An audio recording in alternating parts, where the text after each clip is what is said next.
Hey, Falcons fans. Welcome to another episode of NFL Jocks and Pigskins with Tom Pollen, Chris Smitherman behind the scenes. I'm Dave Holcomb. Falcons played another preseason game last night. They're enjoying their Friday night primetime preseason matchups the first 2 weeks. And they tied the Cincinnati Bengals at Mercedes-Benz Stadium 13-13. Obviously, the final score didn't really matter all that much, but we'll break down what really does matter and how the Falcons starters looked in the game. I think we'll spend a big bulk of today's show on that topic, Tom. Yeah, definitely worthwhile. There was quite a bit to watch, especially on that first drive. So there's a lot to talk about. I think we came out of the game with some positives, a couple of negatives, but overall, I was pretty happy with the way they performed. We want to make you a part of the show. Send us your comment. If you're watching live, we'll get to it in the next hour.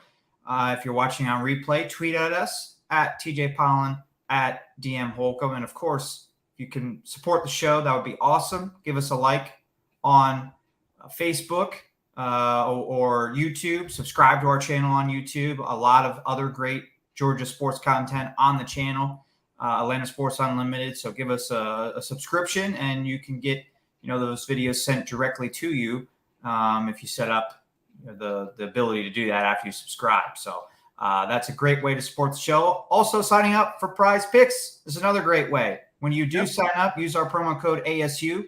It's right there on the screen for you.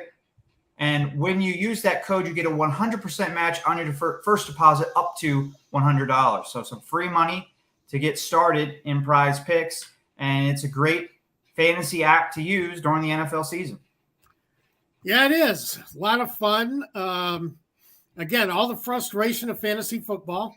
So always great to have. But yeah, you don't have to put out, a ton of money. It's, even $5 if you want to do a couple player props during the week. A lot of fun. My prize pick, Falcons prize picks today.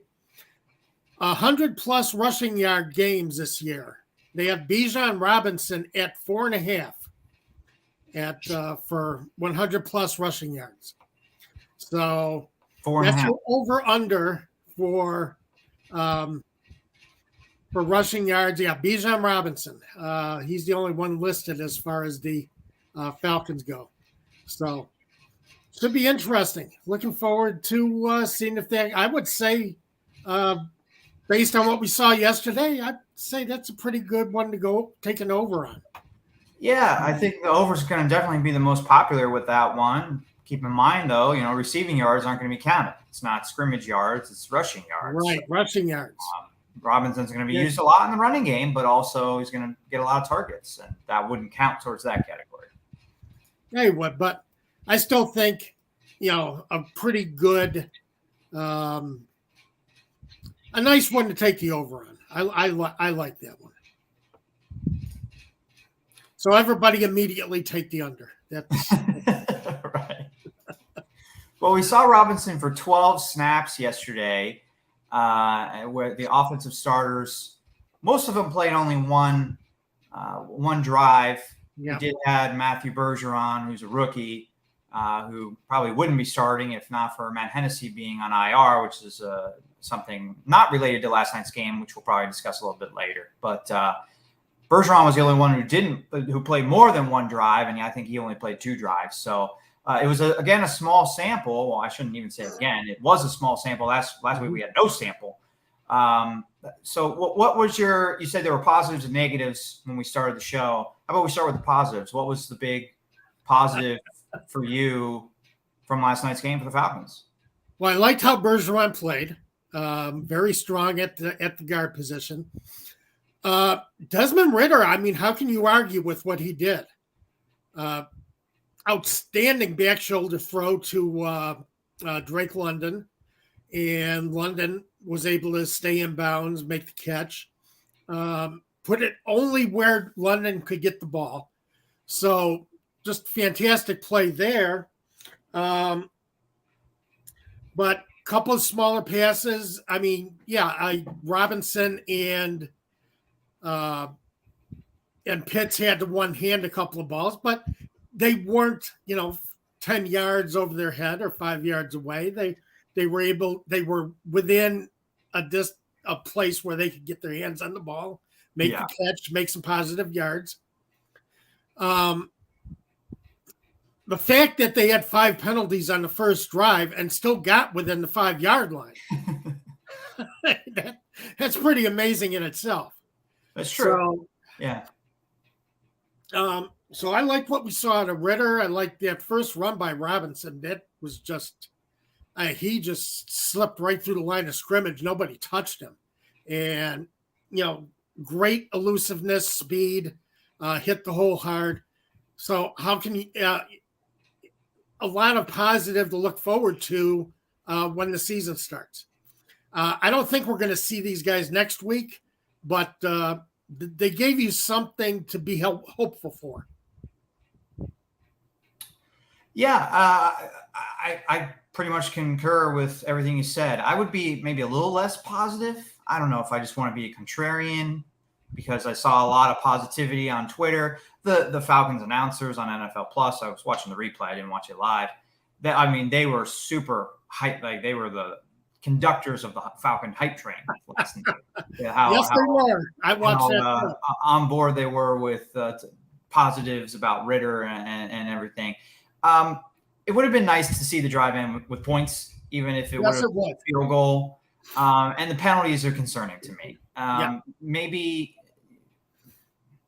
we shouldn't blow them out of proportion. I mean, Chris Lindstrom had 2 penalties last night, and he had 1 all of last season. So maybe it was just a bad night for him or fluky. But again, I'll bring up a topic we talked about last week where we're not getting a lot of game reps from these guys. And in the first game rep opportunity, it was kind of sloppy with 5 penalties. I know they drove the ball all the way down the field, but they had 5 penalties on the drive. They had a penalty in the goal to go situation, which set them back 5 yards, a false start. And then that drive ends with an interception. So are we going to see the starters next week as well against the Steelers? My guess is no. So this is the only time that the starters play. And I think the penalties was a big negative. Oh, yeah, it was. I would say no also. You're not going to see the starters. I think you should, based on what we saw over this, in the first drive yesterday. Yeah. I think we should see the starters for at least 1 series, if not 2. Because, the only way to clean up the sloppiness is to get them on the field. And 1 drive is not going to cut it as far as what they do. The one problem, the Falcons could have come out of that drive with points. One big mistake Ritter made, and I'm sure Arthur Smith is going to point it out during the film session, is he dropped his head, took the ball, and ran, and only gained like a yard. But he had Bijan Robinson and Drake London wide open in the end zone. Yeah. Just an easy toss, and they get, the Falcons get a touchdown out of it. That was the one big mistake I saw Desmond Ritter make. Instead of keeping his eyes downfield, looking for this open guy, got a little pressure and tucked the ball and ran. So I'm not impressed by that. I was impressed by a lot of other things that Ritter did, though. Well, what'd you think of the throw that was intercepted? I actually read a little bit about the game before watching it, and I think it was I forget if it was Michael Rothstein from ESPN or the NFL.com guy who did a summary of each game last night. But one of those writers wrote that it wasn't Ritter's fault. It was a tip ball. And then when I watched it, it was, threw it into coverage. I mean, yes, it was borderline pass interference. Yes, it was. And not even borderline. I think it was pass interference. And was that a situation where we're just not calling that because it's the preseason? That's going to be a call in the regular season, and we shouldn't be concerned about. They called plenty of other things in the preseason. It's not like, the officials kept the whistles in their pockets. That's true. That's true. So there's a chance they just missed that also in a regular season game, and I guess you wouldn't necessarily blame Ritter and completely for a interception that on a play that it looked like there was a defensive penalty, but it wasn't also like the receiver tipped it up in the air and it got picked. I mean, it was a deflected pass in tight coverage where Ritter threw it in, and then it led to an interception. Well, I think it's a matter of experience for Ritter, because he's got to realize that down at the goal line, that's a tough throw to make. You cannot throw it into coverage like that. Sometimes you do have to throw the ball away if you don't see a receiver, or tuck and run. I mean, I say tuck and run after you criticize him for tucking. I just criticized him for tucking and running, but there are situations where you tuck and run, and maybe that was one. And he tucked and run in a different situation where he shouldn't have. So it makes sense. I know it sounds like we're being hypocritical, but it's true. There are times where you do want to tuck and run. And I thought the third down where he tucked and ran and picked up the first down was a good play. Yes, that was I believe it was 3rd and 5. In the red zone, and nobody was open, and he ran and picked up the first down. Even if somebody's open, you just don't 100% trust yourself yet. Moving the sticks is always good. Getting the first down. Right. But I think as far as trust, he's got to trust himself enough to at least take a first and second read. Because as I say, you can't miss wide open receivers in the end zone. You've got to come out of that drive with points. And now one of the problems with that interception is Scotty Miller, hit the ground, ball got deflected. He started looking at the official, waving his hands, wanting to see a flag. The play was still going. Play was still live. All right, get up off the ground and make a tackle.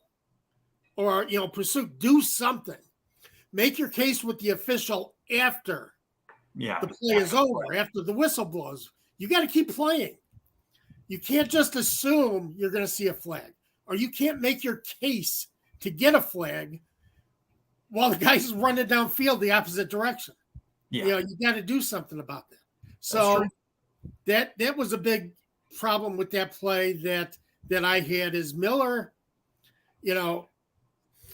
false start. Falcons said ball hit Scotty Miller in the chest. No, the defender got his hand in to knock the ball away. It wasn't an easy catch. I'm sorry about that, but was not an easy catch. But you've got to get up and try and make a tackle. You got to get up and try and make a play. You are not a defensive back. Do something about it. Well, and the point that the false start Falcon made about it being tipped at the line, though, is very important because that would be why it wasn't called defensive pass interference. And that's the thing. If the ball was tipped at the line, and I couldn't tell. I couldn't tell either. If the officials, there is no pass interference once the ball is tipped. That's a live ball. Anybody can catch it. I didn't think it was clear in the broadcast or by the referees as if that was the reason why they didn't call pass interference, or if they just didn't think it was pass interference. I don't think that was clear. I guess Arthur Smith could have challenged that. You can challenge a deflected pass. You can't challenge pass interference anymore. But if I guess it's usually the other way though. Like if it's called pass interference, the defensive coach can challenge and say, well, it was just a deflected pass. I guess it's not really done the other way around because they have to throw the flag first for it to even matter that it was pass interference. Exactly. Yeah. So, that would have been something the Bengals would have done if they hadn't come down with the ball. So, they could have done that and challenged and said, hey, it was tipped, wasn't pass interference. It is our ball. So, I couldn't tell. As I said, I watched the play 3 or 4 times. I couldn't tell. But, if the officials saw a tip, that negates pass interference. There is no pass interference on that play. Yeah, right.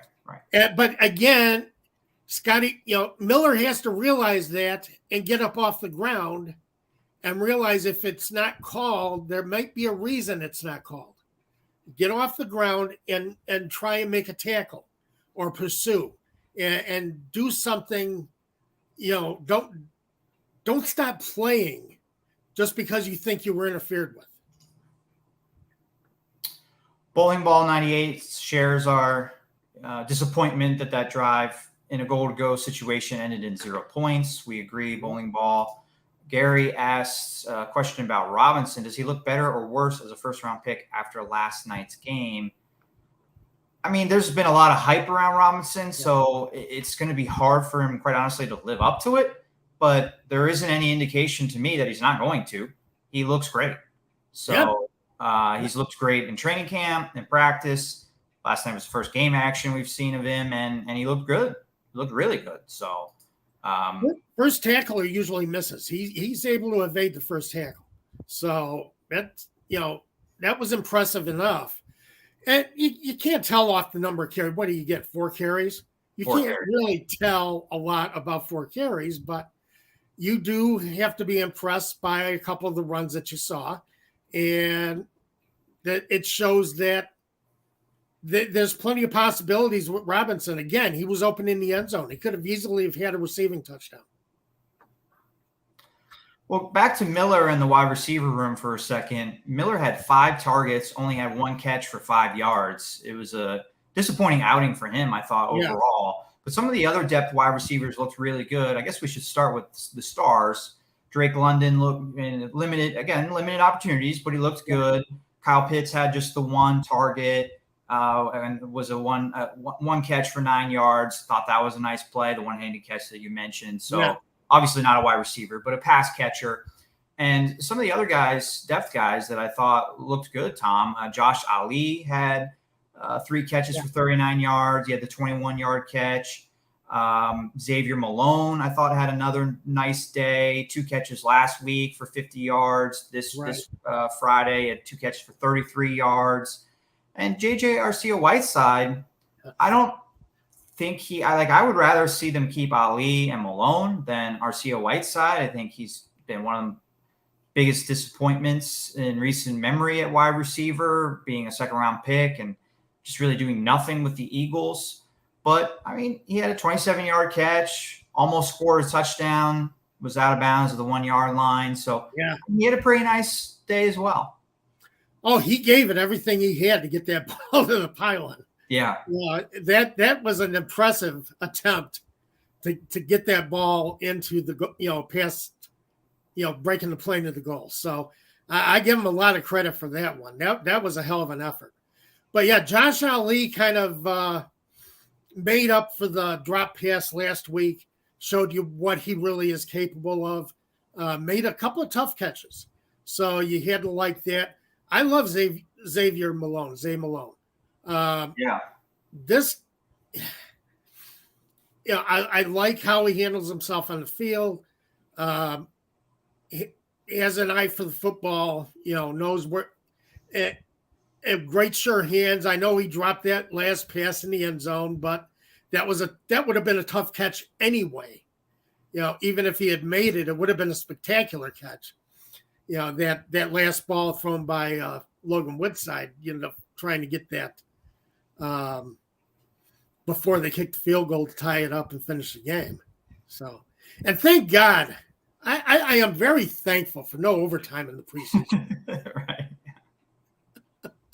I think everybody is, especially coaches. I think they're happy that there's no overtime. Actually, the coaches maybe are the one people that are like, let's do the situational football. But players, absolutely. Referees, I think they're happy to leave as well. Well, he got situational football. He got Younghoe Koo on a last-second kick, and, Koo made the kick. So there's your situational football. That's all you needed. You've seen enough of the other players, seen enough of your second and third stringers. You don't need an overtime to do it. So, you put Koo in a pressure situation, and he came through. So that was good enough for me. Another receiver I should mention is Mac Hollins. He had 2 catches on 2 targets. Got the offense rolling, really, because they had 1st and 10 at the 16-yard line to start the night, and it was a holding penalty right away on Lindstrom. So they're backed up inside the 10-yard line, and Hollins catches a 10-yard pass to set them up at 2nd and manageable, 2nd and 8. So that was a really key play. And Hollins, if the Falcons are going to be a legit top offense, yes, Pitts got to be healthy. Yes, London's got to be a top guy. Yes, you got the dual threat or triple threat in the backfield, but your number 2 wide receiver is really key, obviously. And Holland, and in some ways, this offense will be as good as Hollins will be, because if Hollins can be a contributor, then that's just all the less double coverage situations that Pitts and London are going to see. Right. Exactly. Very important player for the team. Yeah, I agree. Does make up, and if he can come through, makes up for losing their Swiss Army knife for a few games, and Cordero Patterson. So, which was very disappointing to see him go down. And no, he's going to miss a couple of games, but because when Patterson's on the field, you have to contend with him. You have to defend him. You have to figure that something's going on, and you have to keep an eye on him. He draws defenders because they don't know what he's going to do. So it's always nice to have Patterson, but Hollins makes catches like that, makes first down catches, key catches. I think the Falcons are still going to be in pretty good shape. You're right. He's a big, important part of this offense. We're getting some comments about Arthur Smith interfering on the sideline during the game, I think is what Bowling Ball is talking about. I didn't notice that. Did you see that, Tom? I didn't see that yesterday. I did see it against Miami. He was on the field. And I agree with Bowling Ball. Stay off the field. You have no business being on the field. Stay up in the owner's box. That's where you belong. Okay. Don't worry about what your coach has done. Don't worry about decisions your coach has made. You're paying that coach to make those decisions. Stay up in the owner's box. I didn't see him on the field yesterday. It's possible he was. But, yeah, I don't like it. I don't like when owners go onto the field. Todd is with us today. Good morning, Todd. Good afternoon on the East Coast. Coach Smith on a short leash, I believe, better make playoffs. Yeah, we talked about that a couple weeks ago. I think. Yes, we did. Not last week, but maybe a week before. About when Blank made those comments about, this is the 3rd year of a 3-year plan. Yes. That's when we brought that up. Yes, and I believe that was 2 weeks ago. Mm-hmm. That, yeah, I don't know. I think that when we get into debates like this, we're really debating semantics. Is he on what do you define as a short leash, Todd? Does that mean 5 wins he's fired, or does he have to win more than 7 games to stay? Or what happens if Desmond Ridder gets hurt in week 1, and how do you evaluate that? So it's hard to really definitively say if this happens, the coach is going to get fired, because a lot of it has to do with how they get to that point, right? Yes. How do they win 7 games? Mm-hmm. Winning 7 games right now would be a disappointment, yes. But if Ridder's out the first half of the season and they start 1-9, and Ridder comes back and they finish 7-10, I think they're probably not going to fire Arthur Smith after that finish. No. So it really depends on how you get to the record that you have. Yes. So I don't know. I wouldn't say he has a short leash, but I agree with you, Todd. I think the pressure's on him, though.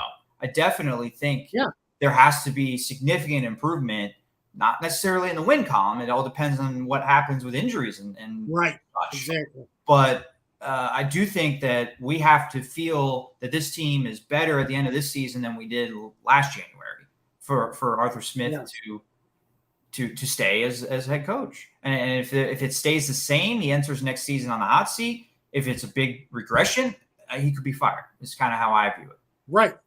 Yeah, if there's the only way he gets fired this year if you see a regression in how this offense performs, how this team performs. But I don't think we're going to see that. False start, Falcon. We need 11 wins, no excuses. Yeah, we have some high expectations coming. Comments Yeah, section. we do. All due respect, no playoffs, third year, be gone. Okay, I wouldn't view it that way, but I'm not. If that, I understand the maybe lack of patience in the Falcons fan base at the moment because it's been a while since you were in the playoffs, so you want to get to the postseason. I just kind of view this year as Arthur Smith's first year in many ways because of the salary cap issue. Right. You had Matt Ryan, who was 2 years ago, who was, you knew it by year 3 or 4 of Arthur Smith was not going to be your quarterback anymore. So it was a team in huge transition. And I just don't view this really as Arthur Smith's third season. That's just me, though. I understand that it actually is his third season. And you want to see the team make the playoffs. And quite frankly, it's easier to make the playoffs than ever before in the NFL. You got 7 teams in the playoffs now. It's almost half the conference. You're in a weak NFC South that you could maybe win with 8 or 9 wins. So, yeah, when you put it that way, sure, they probably should be in the playoffs or at least contending at the end of the season for a spot. 11 wins, I think that's high expectations. What do you think, Tom? 11 I think it's high expectations. I think it could be done, particularly, again, how weak the NFC South is. But, yeah, it's high expectations after last year. It's a better team that he has this year. This is the first time that he's actually had an offense in place that I think Arthur Smith feels confident in coaching and being able to move with. Right? He didn't really have receivers last year that, any depth at receiver that could help his pass game. It was rough. And he had the quarterback that just couldn't hit those receivers anyway. So I asked this week, do you think Marcus Mariota has Steve Blass disease? Because, man, he just can't hit anybody. He can't hit water from a boat. So I love that saying. It's can't hit water if you fell out of a boat. Great sports saying. Usually for baseball, but great sports saying. And love the Steve Blass reference as a Pirate fan. I have a Steve Blass autograph up there. So. Yeah. Hey, great. That's good to see. Yeah. So, it's interesting. He just didn't have the personnel last year. Didn't have the receivers, didn't have the quarterback. Now we're going to see if he has the quarterback, but I think he has the specialist in place where he can make something happen with this offense. And it's not going to take Desmond Ridder too much to actually play better than Marcus Mariota did last year. So if we see Desmond Ridder throw a pass, flat on his back, then I guess we got to worry. But he learned the wrong things from Marcus Mariota. But right, yes. I think you made good points about Ridder more towards the beginning of the show. That maybe he wasn't 100% accurate on some of his passes. Needed to be one-handed catches from Robinson and Pitts, but he got it in the area. And these guys are so talented; they still were able to do something with that. So, right. It's not like they were actually – this was one thing I agreed with the broadcast last night from the Falcons broadcasters. He doesn't have to be, Patrick Mahomes. He doesn't have to be the guy. He doesn't have to be the reason why they're winning games.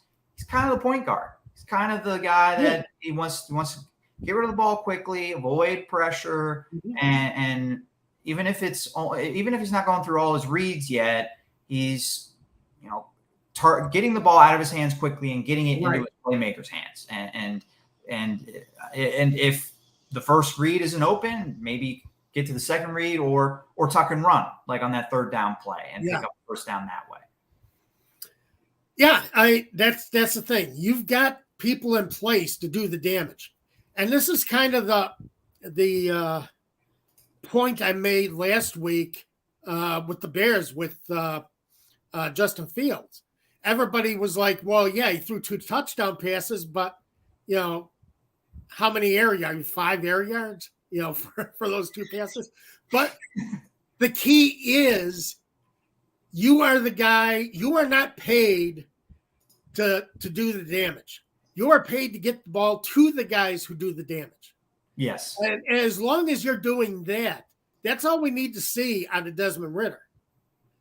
Get the ball to the guys who can do the damage once they get their hands on it. Yeah. Yeah. Yeah, I 100% agree.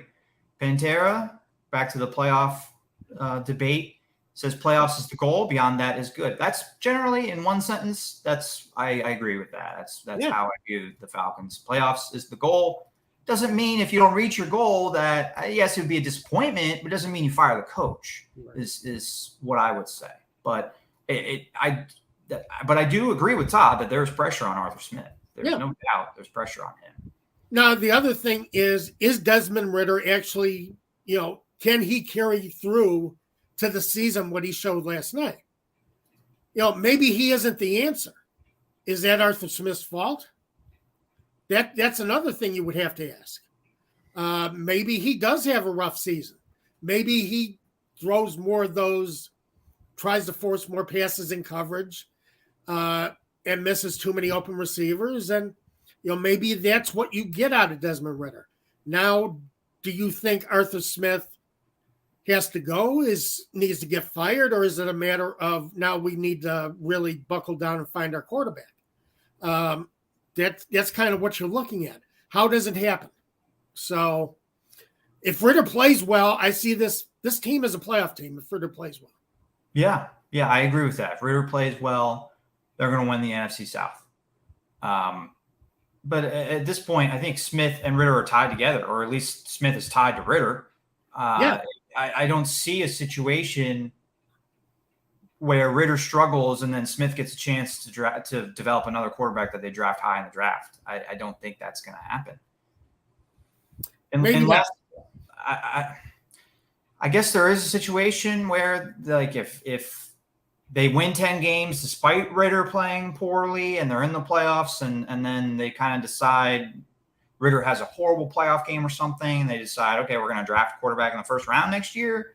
But that's a lot of ifs and buts, and I don't really – that's not very likely. I think the most likely scenario is Ridder has success and Smith, gets that second contract or whatever, remains head coach. Or if Ridder struggles, doesn't mean he's fired. Smith is fired in January, but if Ridder isn't the answer, I don't really see Smith getting another opportunity to develop another guy, which might be unfair, but that's just kind of the reality. Yeah, I think it is unfair because Ridder didn't come in as to a league. Pick Yeah. Well, not necessarily as a first-round pick, as a guy that everybody was looking at as a guy who is capable of being a franchise quarterback. That's been the question on him. Can he be the franchise quarterback? And I don't necessarily blame Smith if Ridder can't be, but a lot of people are going to think differently about that than I do right now. Yeah, people will blame. I think the owner will blame Arthur Smith. I think Arthur Blank will blame. And that's really what we're discussing here. It doesn't matter what we think. It doesn't really matter what the fans think. What will Arthur Blank think? Yes. And I think the comment that we dissected 2 weeks ago, it was very clear that if Desmond Ridder does not play well, Arthur Smith will take a lot of that blame. Yes, he will. Yeah, he will. Because that's the ultimate judge right now is Arthur Blank. And he wants a Super Bowl. He wants a playoff win. He wants a Super Bowl. And he's willing, and my problem is he's willing to step in places where he has no business being to get a Super Bowl win instead of sitting back and trusting the people you hired. So, I think Blank will probably go ahead and tell Terry Fontenot he has to make a move. And it'll go like that if things are rough this year. I don't foresee it, but you never know. Anything can happen. This is still the preseason. Yeah. We have a long way to go. Let's get to some more comments. Sweetness Dabuta, that's how you pronounce that name. The ball was tipped at the line. That's why it wasn't called pass interference. Yeah, as we said before, we watched the replay a few times, couldn't 100% definitively say either way. I would guess that it was tipped, and that was probably why Right. there was no pass interference on the play. But I also think the referees may have just missed the pass interference because there was no – because you want to really like – I think it was so the tip at the line was so minute if it even happened. Right. Like they would have thrown the flag if they thought it was pass interference and then had a discussion of whether picked up the flag. Yes, and then picked up the flag. They didn't throw the flag, so they didn't think it was pass interference to begin with. But indirectly, they may have gotten the call right anyway because of the tip pass. Right, exactly. You get a tip pass. Again, my problem with the play is Miller stayed on the ground looking at the referee. Yeah. That's where my problem with the play. And Miller's probably going to get a talking to this week from Arthur Smith saying, look, the play's not over. The whistle hasn't blown.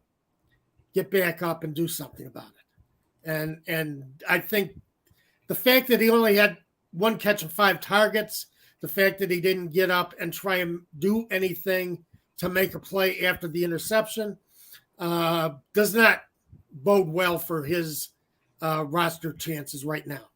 Yeah. I would say he put himself on the bubble. Well, he's another player that we talked about Mac Hollins and how big it would be for this team if he is a contributor. I mean, it would be huge if Scotty Miller is a contributor as well. They kind of signed him to be the slot guy, the third wide receiver. And if you can go 3 wide receivers deep with Robinson, a pass catcher, and of course Kyle Pitts, you have a really dangerous passing offense on top of maybe the best rushing offenses in the league. So, but that requires Miller being a quality guy out of the slot. We did not see that last night. No, not last night. Doesn't mean he can't be. And again, it's a teachable moment. It's a moment where Arthur Smith is going to sit him down and say, look, you cannot do that. This is what we expect out of you. And you have to do better than what you showed on that play last night. And, that's why you have the preseason to try and straighten these things out. But he did not do himself any favors. A few more comments I want to get to. Larry Orange in the house. Larry Orange bringing up Marcus Mariota's stat line, 9 of 16, 86 yards with a pick. Didn't look good. Yeah. Aren't you glad he's not in Atlanta anymore? Or aren't you glad? Oh, get it? Oh, God. Oh, I can't believe you went there. Todd going back to comparing Marcus Mariota to Desmond Ridder, thought he struggled on some deeper passes last night. And Todd is calling for a quarterback competition. I think we're going to get a lot of pushback from us on that, probably in the comments section as well, Todd. Even if Ridder is not the answer, you need to find that out. And you don't find that out on one drive in the preseason.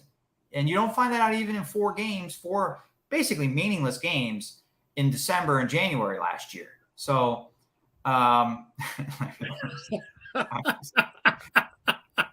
so you got to play Desmond Ridder. There's no Taylor Heineke is not the solution. No, it's going to be marginally better even if Ridder is average. Or even below average, he'll be marginally better. Taylor Heineke has proven time and again, at times, he can be real great. Other times, not so great. And that's really the difference between great quarterbacks and average or below average quarterbacks in the NFL. They're all talented. They all can make throws and look impressive at times, but it's the consistency. And Heineke has shown when given a long, 8-game sample that he's not going to be consistent game to game and not even going to be consistent half to half or drive to drive. So you got to throw Ridder out there and see if he can be a consistent franchise quarterback. Yeah. You have to know what you got right now. Because, Heineke last year kind of put Washington in the playoff picture, then played Washington out of the playoff picture. So, that's just the way it is. He's a solid backup. He is probably going to be one of the best backups in the league. But, you have to know if Ridder can do the job this year going into next year, you got to know what you have. Logan Woodside isn't the answer either. Right. Even though Logan Woodside made a couple of nice passes yesterday on that final drive.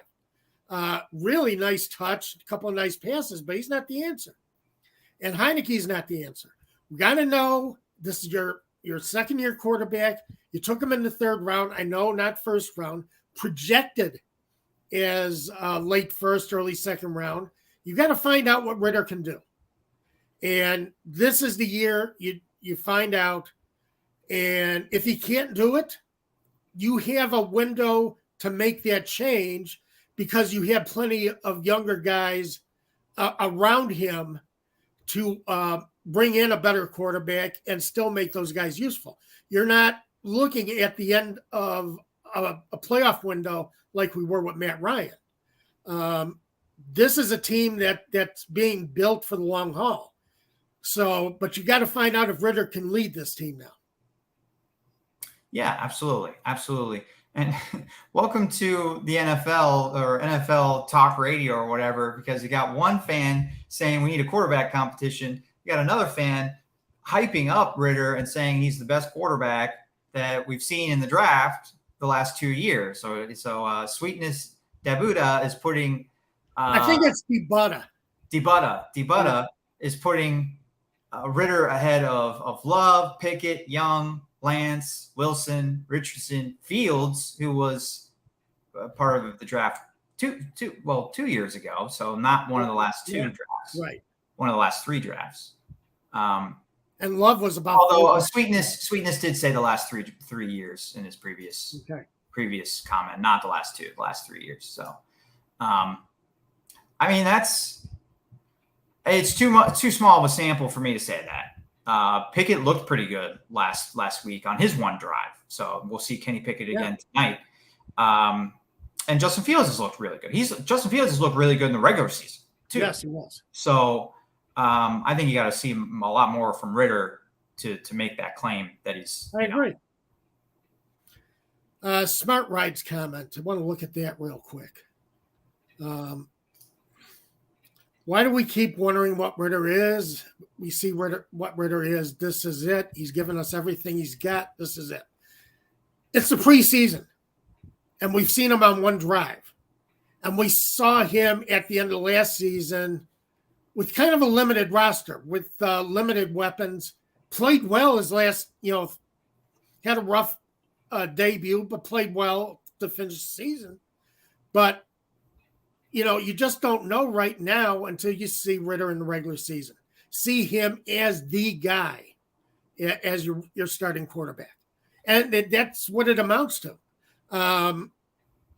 We haven't seen enough of him yet. So. Another comment from Tony. He had 2 comments. Both of them were about Bergeron, and I wanted to take our conversation about last night's game towards that and talk about a couple of the injuries that the Falcons have suffered the last week. Or Hennessy's injury he suffered a while ago, but he went on IR this week.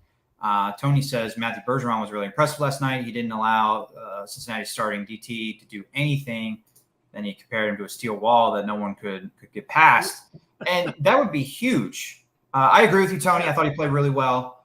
And I think it would be huge if Bergeron immediately can start at left guard and be not only competent, not only average, but above average. And I mean, that was kind of the weak spot on the line last year. That's why they let Elijah Wilkerson walk in free agency. Thought they would just plug in Matt Hennessy there or maybe get somebody in the draft, and that's what they did. Bergeron's a project, though. Played tackle at Syracuse in college, so we really weren't expecting him to start immediately. Might have to because Hennessy's on IR now. But if Bergeron plays and plays well, man, this offensive line is going to look really, really good. Like it's going to be a top 5 unit. Yeah, it really is. He was drafted to be depth on the offensive line his first year, but he's also a second-round pick. He should be capable to start. That's kind of what you get. But I think he played like it last night. Looked very good. I was very impressed with him.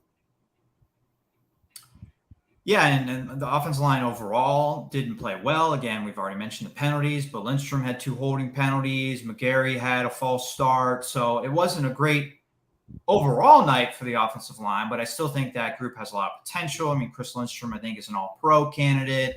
McGarry is at least a good run blocker. And then if you have Bergeron also filling in and being, a very competent guy at left guard, you have a chance to have a top 5 line. I believe I was looking at offensive line rankings, and that's not something that websites do very often. So I think the rankings were from the end of last season, and at the end of, or maybe it was beginning of free agency. I'm not sure, but several months ago, it was Pro Football Focus ranked the Falcons offensive line 7th in the league, fallen off a bit from their previous rankings, which maybe was the end of the season or December or whatever. And I think part of why it dropped a couple spots was because they lost Wilkerson and the unknown at left guard. Well, that goes out the window if Bergeron can fill that spot. And they're probably back in the top 5 on PFF's offensive line rankings. Now, I'm telling you who should not be on this offensive line, even as a reserve, is Jalen Mayfield. He had a terrible game last night. Awful. Just does. It cannot move his feet. Cannot get in front of a rusher. I don't know what the love is for him, but he's not a tackle, and he had a terrible game. Probably had one of the worst games of any Falcons player last night. I just had enough of him. So, but I like Bergeron. So Bergeron's a positive. And you're not looking for Jalen Mayfield. He's going to be a backup anyway, but yeah, just a guy who looks like he's going to be a bust. Yeah. I mean, he's been struggling for a while. So, it would be. I'd have to look at the rest of the depth players they have on the offensive line to see if Mayfield's in danger of missing the roster, to be honest. But I mean, based on his previous seasons and last night's game, it wouldn't surprise me if he's on the chopping block, because he has not been a quality player for a long time. That's a big sample that he's not played well. Mm-hmm.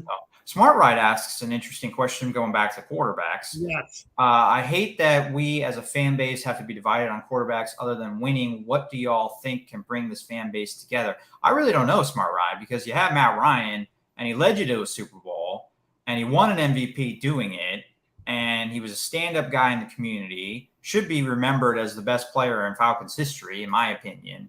And it seemed like, especially towards the end of his tenure, that Falcons fans were divided on him and couldn't make up their mind if he was the reason why they weren't winning in 2018, 19, and 20, or if it was the offensive line, or if it was the defense, or was it Dan Quinn? Like, there was no consensus on Matt Ryan, which kind of shocked me, which really, really surprised me. I think the narrative around him would have been different if they had finished the deal against the Patriots, and if he was a Super Bowl winning quarterback, that would have united the fan base around him. But I think that's the only thing that's going to be able to do it. So the only thing that will do it is winning the Super Bowl. If Ritter can win the Super Bowl, then anything he does after that will be defended by the fan base. And I think there will be a united front in terms of, blaming other entities for if they struggle after winning the Super Bowl. Smart Ride. I've been a Bears fan for as long as I can remember. And believe me, this is a franchise that hasn't had a championship quarterback. Well, Jim McMahon for 1 year, but franchise that hasn't had a Sid Luckman from the 1940s still owns a lot of team passing records. Winning is the only thing. You are going to be divided on quarterback until one can take you to the playoffs and take you deep. And as Dave mentioned, probably Super Bowl. He's got to win the Super Bowl. I have seen quarterback controversy is a rite of passage. It happens every summer here in Chicago. And, probably, and the hell of it is, Justin Fields probably has the most support at quarterback than anybody has that I can remember in a long time. In Chicago or nationally for in Chicago? From the fan base. They all seem to have coalesced around Fields based on what they saw in him last year. It's a tough thing. You're going to have people questioning that quarterback until he shows you otherwise, until he can take you to the playoffs, take you deep. Everybody's going to, you are going to have people questioning him. There's not going to be any consensus. It's just the way it is. I wish it were different. Yeah. But that's just the way fan bases are constructed. Case in point, I don't want to say Todd is wrong, but here's an example of a guy criticizing an MVP winning quarterback, saying his skills started to decline in 2018. We could debate that. Yeah. I mean, there was a decline. He never won the MVP again. But was he playing at a level that the Falcons should have been going to the playoffs in those years, Todd? I think so. They should have been a playoff team in 2018 based on what Matt Ryan was doing. He did not. I would push back that he started to decline in 2018.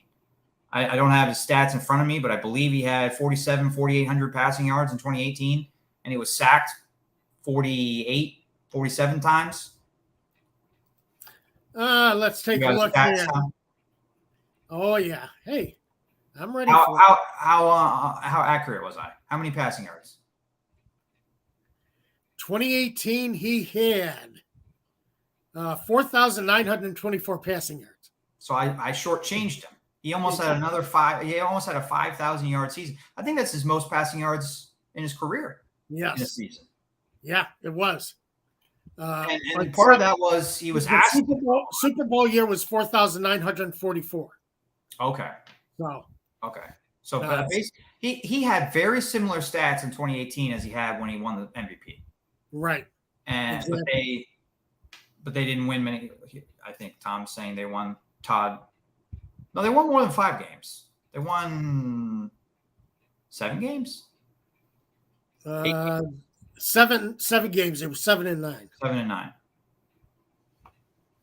Well, I mean, you could say maybe some of them were junkyards, but a lot of them were.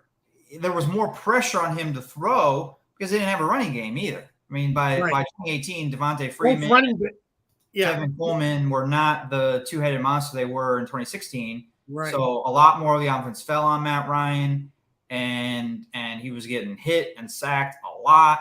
He had to throw because he was behind in games because his defense was so bad. His defense was injured. They didn't have all the guys, Deion Jones, Keanu O'Neal, Allen at the other safety. Those guys were hurt early. I think they all got hurt in week 1. All got hurt, yes. And they didn't play that year, and the Falcons were behind in every game. So, of course, maybe some of them were junkyards, but the team had to ask Ryan to do more than what was fair for the average quarterback, I would say. And he played well. He put up those yards and touchdowns and was the reason they won 7 games, quite frankly. Anyway, I mean, falling 76 yards, passing yards short of 5,000 yards in the season. They're not all junk yards. All right. You can't make up a close to 5,000 yard passing season just on junk yards. He was asked to do a lot, and he did a lot. It was that just the way it was. Yeah, you're right, Dave. Everybody was hurt. So I will say, I think, Todd, you're right, though, that the decline maybe started shortly after that, maybe 2019, 2020. But I still think there were bigger problems on the team that were much bigger concerns than Matt Ryan. And 2021, I think, by then Matt Ryan wasn't the same quarterback, and you're asking him to play in a system that probably wasn't best for him. And you're asking Arthur Smith to use a quarterback that wasn't best for his offense. Right. I think kind of seeing that now, as bad as Mariota was at times last year, he did win as many games. Smith won as many games with Mariota as he did with Matt Ryan. And then, Ritter won 2 of those games at the end of the year. But I think Ritter fits his offense, and now he's got the running game as well. I know Matt Ryan did have Cordell Patterson that one season, but the offensive playmakers that the Falcons have assembled and the running game around Desmond Ridder fits Smith's system much better and is going to support Ridder so much better. This is a good thing. It's going to support Ridder so much better than the team was supporting Matt Ryan at the end of his career, end of his tenure in Atlanta. Without a doubt. You got that right. Let's see. Saw another comment that Bowling Ball 99, Igwe or Patterson will be starting kickoff returner. I think Igwe is probably more likely to make this team. Patterson, I think, is going to be a practice squad, but Igwe, I think, is going to be the fourth running back on this team. So I think he makes this team. I like his running style. Todd does say, with all that said, Matt is and was an outstanding human being. That's very true. Very true. Yeah. So it was a little surprising to me that there wasn't more support for him because of that. Right. Because of that fact. But I think it would have been very different if they won the Super Bowl. So. And it wasn't his fault that they didn't win that Super Bowl. And I'm not going to go into it again right now because we don't have the time, but that was not his fault. I'm not going to disagree with you, but I have heard arguments from Falcons fans down here that like to blame Matt Ryan, or at least partially like to blame Matt Ryan. Well, tell him to come talk to me. Okay, I will. I'll send him your way. Exactly. Send him my way.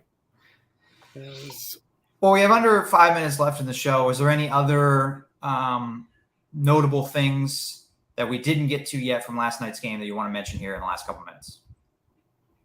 No, I think we hit it. I like how Ryan Eastland has this defense. That they have bought into this defense.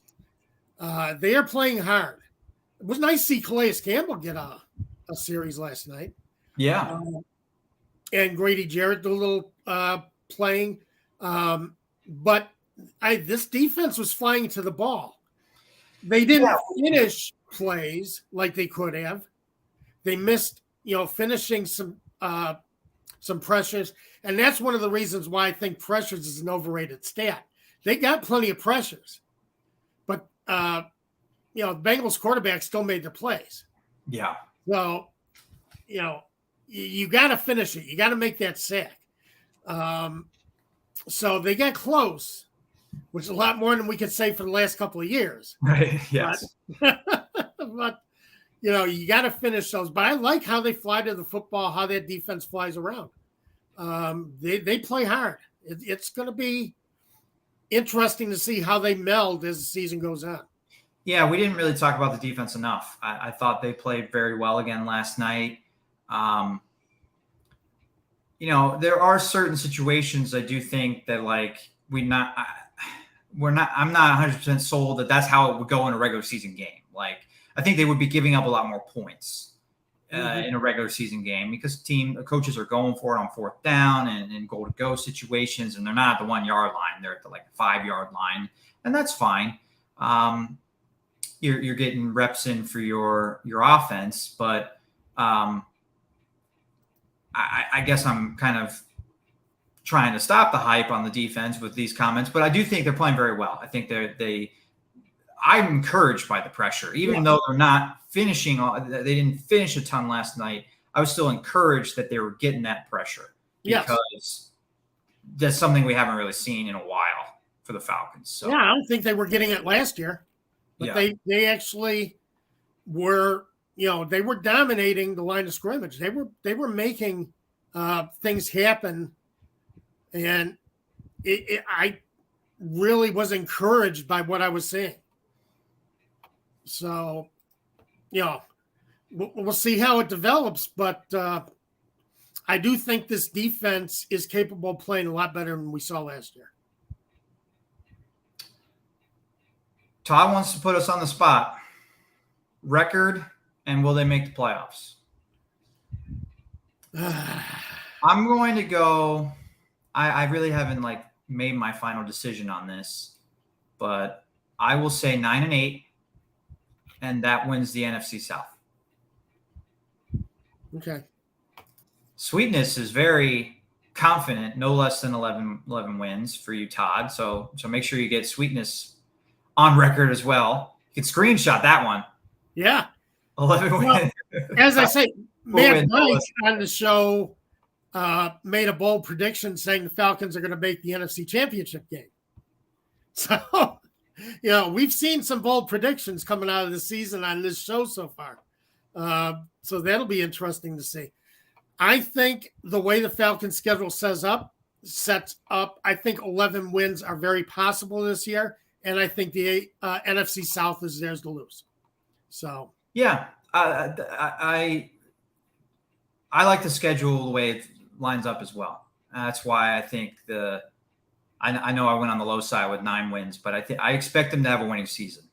And I'm always somebody that, maybe more towards the middle I'm more even keel. So I'm not going to go 11 wins. I'm not going to go 7 or 6, but I think they're going to have a winning record and make the playoffs. I think they're going to win the division. I think, it's going to be interesting to see how Derek Carr performs with the Saints.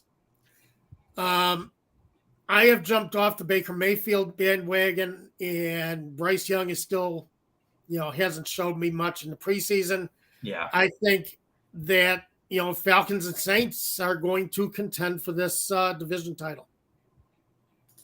Todd agrees with me. 9 wins, improved. They win the NFC South. Yeah, that's exactly my prediction as well. Bowling ball, I think you're absolutely going to see meaningful football for the Falcons after Halloween. So I think that whether or not they win the division or make the playoffs or not, they're going to be playing truly meaningful games in November and December this year. So I think that's definitely a positive. I have absolutely no doubt about that.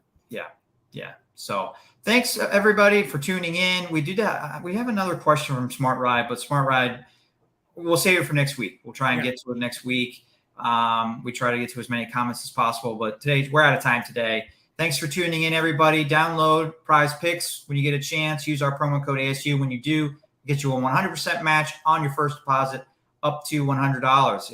It's a great way to support the show. Another great way to support the show is follow us on Twitter at TJ Pollen, at DM Holcomb, and also like our YouTube video, like us on Facebook, and give us a subscription, Atlanta Sports Unlimited on YouTube.